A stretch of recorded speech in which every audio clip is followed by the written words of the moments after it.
दर्शकबिन नमस्कार।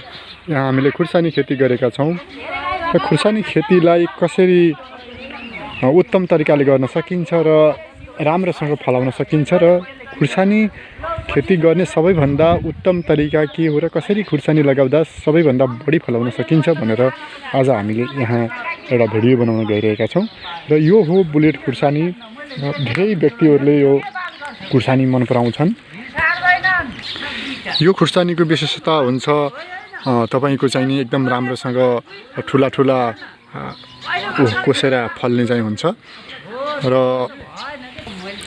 र यो खुर्सानी लगाउँदाखेरि हामीले जहिले पनि यसलाई एउटा आड दिनुपर्छ, थाक्रा दिनुपर्छ।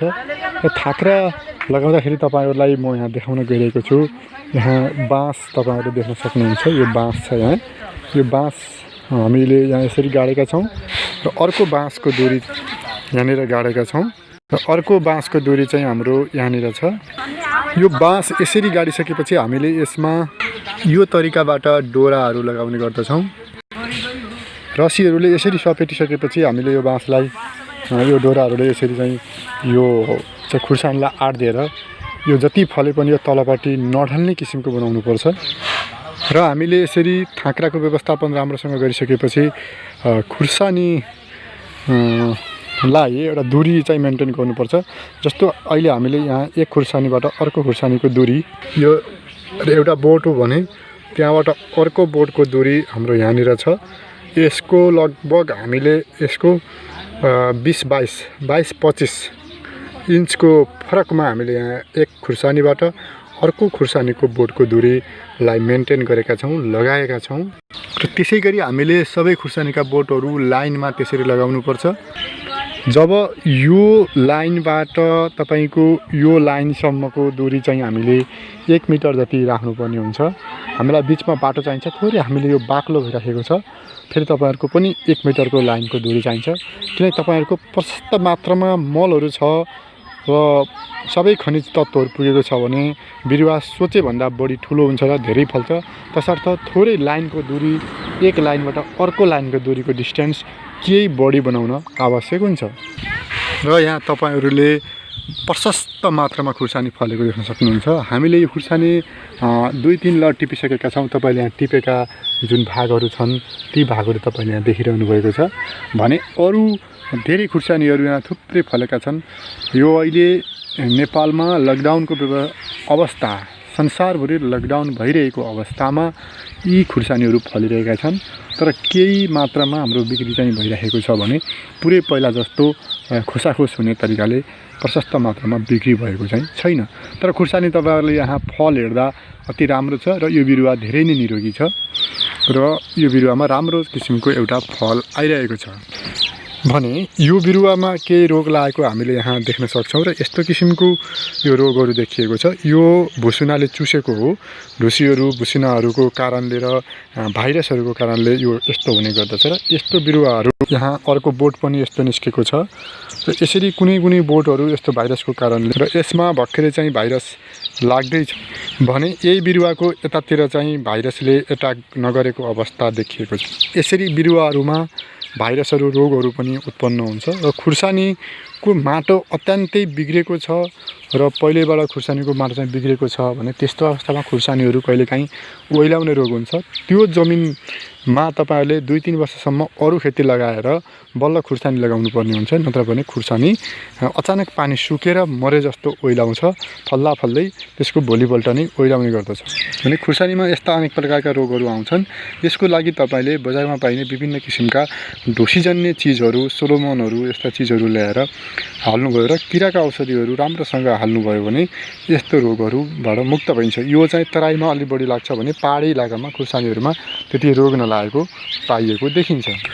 हामीले सकभर यस्ता भाइरस लागेका जुन मुन्टा छन्, जुन चाहिँ हाँगाबिगा छन्, जुन बिरुवा छन् त्यसलाई उखालेर अलि टाढा लगेर गाड्नुपर्ने देखिन्छ। यदि तपाईँ थुप्रै व्यावसायिक रूपमा खुर्सानी लगाउँदै हुनुहुन्छ भने त्यो कुरालाई अत्यन्तै मध्यनजर गर्नुहोला।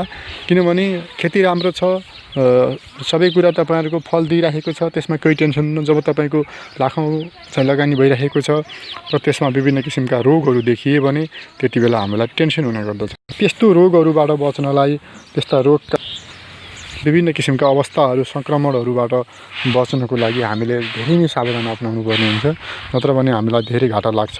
जस्तो यहीँ नजिकै यो बिरुवा यति निरोगी छ र यहाँ चाहिँ फेरि पनि धेरै अब यस्तो किसिमको हुनुपर्छ भने यहीँ पनि यो पातमा चाहिँ थोरै भाइरस लागेको छ, यहीँ पनि यस्तो किसिमको भइरहेछ। समग्र रूपमा हेर्दा यहाँ धेरै खुर्सानीहरू राम्रा छन् र 4-5% खुर्सानीहरूमा मात्रै रोग देखिएको छ। तर हामीले यसलाई पनि तुरुन्तै औषधिहरू चाहिँ व्यवस्थापन गर्नुपर्छ, सक्नुपर्छ र अब यो बिग्रिने भएन तपाईँको लकडाउनको कारणले सबै कुरा समस्या भएर यहीँ रह्यो भने त अब यसलाई हामीले चाहिँ फेरि खर्च गरेर हाम्रो कुनै पनि फाइदा छैन। तर पनि हामी चाहिँ व्यावसायिक रूपले कन्टिन्युटी बेचिराखेका छौँ भने यो रोग देख्ने बित्तिकै तपाईँहरूले ढुसीका चिजहरू र भाइरसका जुन औषधिहरू पाइन्छन् ती ल्याएर राम्रोसँग त्यसको डोज मिलाएर चप्लक्क भिज्ने गरी चाहिँ तपाईँहरूले हाल्नुपर्छ। त्यो विधिहरू अपनाउनु भयो अथवा गाईको गउँतहरू, गाईको दुधहरू त्यो किसिमको पनि तपाईँहरूले प्रयोग गर्न सक्नुहुन्छ। र घरमा तपाईँहरूको आफ्नो भएको सुर्ती, खुर्सानी, लसुन, प्याजलाई तपाईँको पिसेर त्यसलाई केही चाहिँ सडाएर त्यसको पानीमा त्यसमा पानी मिसाएर तपाईँहरूले त्यसलाई ठिक्कको चाहिँ गाडा गाडा बनाएर छर्न पनि सक्नुहुन्छ। त्यसले गर्दाखेरि पनि हाम्रो चाहिँ के हुन्छ, किराहरू र यस्तो ब्याक्टेरियाहरू नाश हुन्छ। हामीले बजारमा औषधि किन्नु पर्छ भन्ने पनि हुँदैन।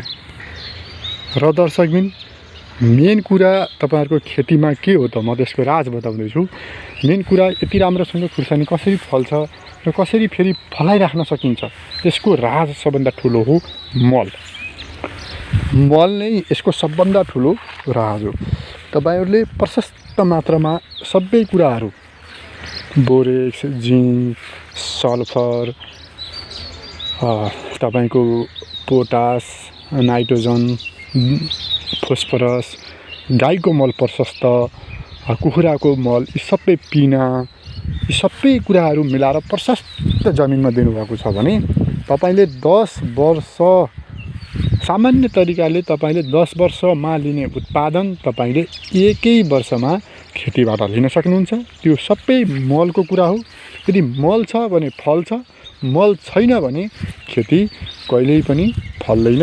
सबै कुराहरू केले फरक पार्छ? मलले। अत्याधिक मल हुनु, खेतीमा अत्याधिक मल, प्रचुर मात्रामा मल हुनु अति आवश्यक हुन्छ। र अहिले चाहिँ के आइरहेको छ भने मल पनि कन्ट्रोल। यदि तपाईँको खेतीमा बढी मल भएर बिरुवा हस्किने त्यस्तो भइरहेको छ भने तपाईँको एउटा माटोमा हाल्ने एउटा औषधि हुन्छ। त्यो औषधि हामीले चाहिँ प्रयोग गरेपछि जोत्ने बेलामा त्यसले कन्ट्रोलमा मल बिरुवालाई दिन्छ।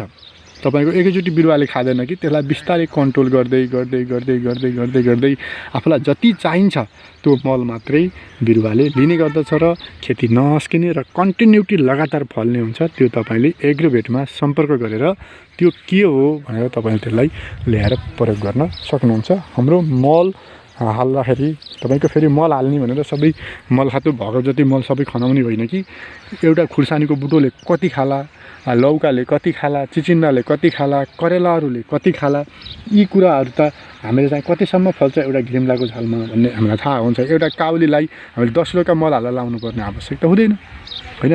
20 किलोका मल हामीले एउटा चाहिँ लौकाको झाललाई, घिम्लाको झाललाई हाल्यौँ भने नि त्यसले त्यो खान सक्छ। त्यसको चाहिँ बिरुवाको प्रकृति कस्तो छ, बिरुवा कसरी बढ्छ, कसरी त्यो बिरुवाले फल दिन्छ, ती कुराहरूको आधारमा हामीले मल हाल्नुपर्छ। प्रचुर मात्रामा मल हाल्नु भनेको यो बिरुवाले यतिसम्म खान्छ। जस्तो तपाईँले एउटा खुर्सानीको बोटले 1 डोका मल खान्छ भने तपाईँले 2 डोका मल हालेर केही फरक पर्दैन।